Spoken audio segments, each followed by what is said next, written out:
Hello, students. This is the seventh lecture in the series of international relations, which we have recently launched on our YouTube channel. You can go through the previous six lectures which we have uploaded. Today, our focus will be on dismal state of South Asian economic integration. First, we'll study about South Asia and its comparison with other organizations around the world. South Asia has 25% of the world's population, but remains one of the least economically integrated regions. तो अगर हम देखें 25% world population south Asia में और सबसे least economically integrated region है. That is why South Asia, NAFTA, EU को जब हम कंपेयर करेंगे, then you will be able to know where South Asia is lacking.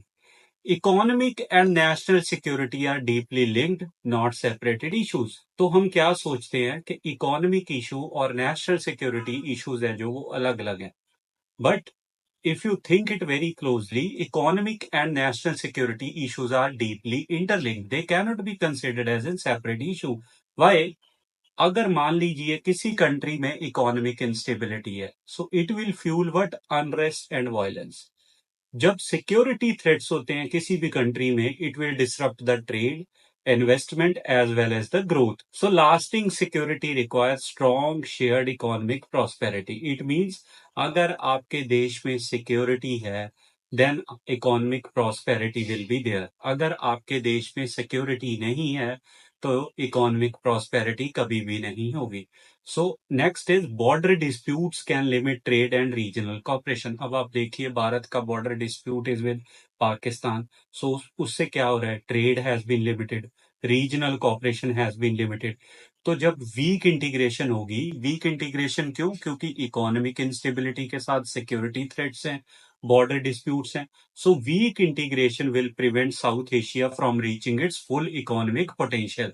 तो इंटीग्रेशन ही नहीं प्रॉपरली हो पाएगी तो हम अपनी इकोनॉमिक पोटेंशियल को फुली एक्सप्लोर नहीं कर पाएंगे. Now we will compare why South Asia is among the least economically integrated regions. As we have already discussed कि 25% world population lies in South Asia, लेकिन कितना कंट्रीब्यूट कर रहा है GDP? That is only $5 trillion.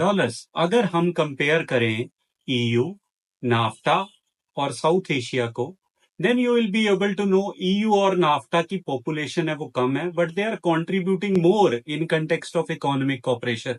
EU में there is 5.8% of the world population और कितना contribute कर रहा है? $18 trillion of GDP. Whereas in NAFTA, it is contributing $24.8 trillion GDP. So under-exploited economic capacity in South Asia is evident. तो हमारी 25% world population है, तो हम उसको क्या कर रहे हैं? We are not effectively utilising it to our own advantage. South Asian free trade association was created to boost trade. But intra-regional trade is just 5 to 7% of total trade. That is lowest among major blocs. That is, अगर आप साफ्ता को देखोगे तो ये trade को boost करने के लिए बनाया गया था, लेकिन अगर इसका इंटर रीजनल ट्रेड आप देखोगे world wide, that is only 5 to 7%. And if you can compare it with EU, ASEAN and NAFTA, European union का कितना है? 45%. आसियन का कितना है? 22%. नाफ्टा का कितना है?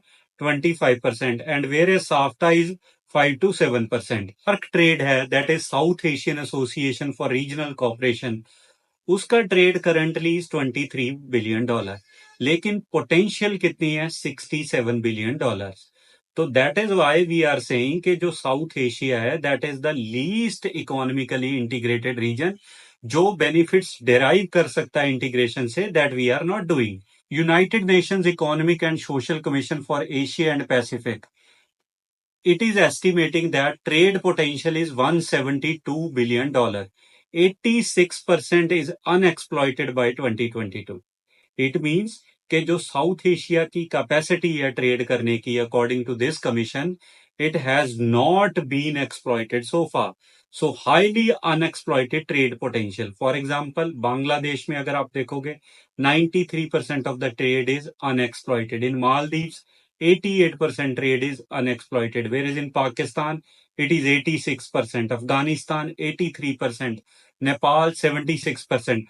तो इतनी ट्रेड करने की जो पोटेंशियल है, कैपेसिटी है, साउथ एशिया उसको एक्सप्लॉइट नहीं कर पा रहा है. That is why least integrated region among the world with 25% of the total population. What are the barriers to regional trade and integration? क्या रुकावट आ रही है साउथ एशिया में? First is intra South Asia trade cost 114% of goods value. अगर South Asia में trade कर रहे हैं तो उस गुड की कॉस्ट इज वट 114%. जो उसकी वैल्यू है गुड की, उसका 114% है. It means trade is more costlier in the region. कितना कॉस्टलियर है? 20% costlier to trade India Pakistan than India Brazil. अब देखिए, इंडिया का जो नेबर है दैट इज पाकिस्तान. तो इंडिया पाकिस्तान ट्रेड 20% कॉस्टलियर है देन इंडिया ब्राजील. ब्राजील अगर हम देखेंगे that is 22 times farther away than Pakistan. Still that trade is what? That trade is not costlier than India Pakistan trade. Thirdly, ASEAN intra-regional trade costs 76%. So that is 40% lower than SAARC countries. You must be knowing that thing. SAARC और SAFTA है जो, वो under perform क्यों है? SAARC में main problem क्या है? India Pakistan. Because of their rivalry SAARC has not been able to function. तभी government of India is looking for other alternatives like BIMSTEC. SAARC aim to end distrust but conflict persist. Yes, distrust है India और पाकिस्तान में, लेकिन अभी भी बहुत conflicts हैं. Secondly, SAFTA fails to deliver true free trade. तो फ्री ट्रेड तो हो नहीं रहा है, जो इंटीग्रेशन चाहिए जिस चीज के लिए, that is failing. Intra regional trade अगर हम देखेंगे that is 1/3 of its potential according to United Nations Economic and Social Commission for Asia and Pacific. अब देखिए, हमने स्टार्टिंग में पढ़ा है सिक्योरिटी थ्रेट्स हैं. सिक्योरिटी के साथ साथ ट्रस्ट डेफिसिट भी है, पॉलिटिकल डिस्प्यूट्स हैं, माइनॉरिटी इश्यूज हैं, टेररिज्म ब्लॉक ऑपरेशंस है. So these are halting the South Asian cooperation. India Pakistan का जो ट्रेड है, अगर हम 2018 और 2024 से कंपेयर करें, that has fallen from $2.41 billion to $1.2 billion. Pakistani exports to India has also been dropped from $47.5 million to 480,000. So this is how the trade has become dysfunctional. Absence of strategic vision is there. जितनी भी regional forums हैं, they are lacking leadership, they are lacking enforcement, and they lack planning also. SAARC summits are irregular, होते ही नहीं है because of India and Pakistan rivalry, and often unproductive. Unproductive तो होगा क्योंकि उसका कोई outcome नहीं आ रहा है. You also must know what is the impact of poor regional integration. First, limited trade. अगर ट्रेड लिमिटेड हो गया, it will reduce innovation, production और investment capacity. Second, trade to GDP fell from 47.3% to 42.94%. तो trade to GDP ratio will also fall, क्योंकि आपके country में production ही नहीं हो रही. So how the trade to GDP gonna rise. Thirdly, World Bank cuts 2025 growth forecast. तो पहले 6% था, अब वर्ल्ड बैंक ने कम करके उसको 5.8% कर दिया. Trade deficit will widen. Trade deficit का मतलब क्या है? कि you are importing more and exporting less. जैसे इंडिया क्या है कि ट्रेड डेफिसिट कंट्री है. ट्रेड डेफिसिट मींस कि वी आर वट, हमारी जो जरूरतें वो बाहर से ज्यादा पूरी हो रही हैं, इंपोर्ट हम ज्यादा कर रहे हैं, एक्सपोर्ट हम कम कर रहे हैं. Call to action. तो हमें इंट्रा रीजनल ट्रेड को बूस्ट करना पड़ेगा. जो हमारी बाइलेटरल कन्फ्लिक्ट्स हैं रीजन में, साउथ एशिया, अगर हम उनको साइडलाइन करेंगे then South Asia can become an fully integrated region. So you also must know about SAARC. SAARC क्या है? South Asian Association for Regional Cooperation. Establish हुआ था 8 दिसंबर 1985 इन ढाका, बांग्लादेश. इसके 7 फाउंडिंग मेंबर्स थे, that is India, Pakistan, Bangladesh, Nepal, Bhutan, Sri Lanka and Maldives. So the 8th member which joined in 2007 was Afghanistan.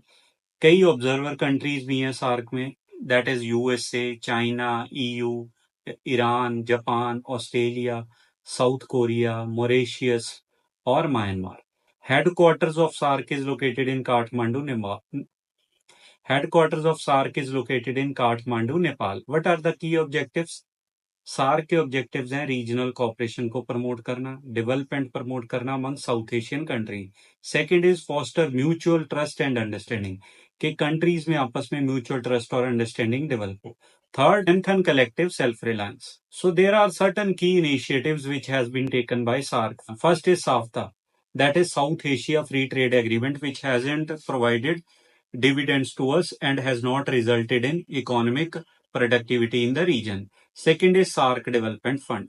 Third is SAARC Food Bank. Fourth is South Asian University has been created. And last, to mitigate the disaster management, there is a SAARC Disaster Management Center. So this was very important topic in order to know where South Asia stands in context of trade blocs.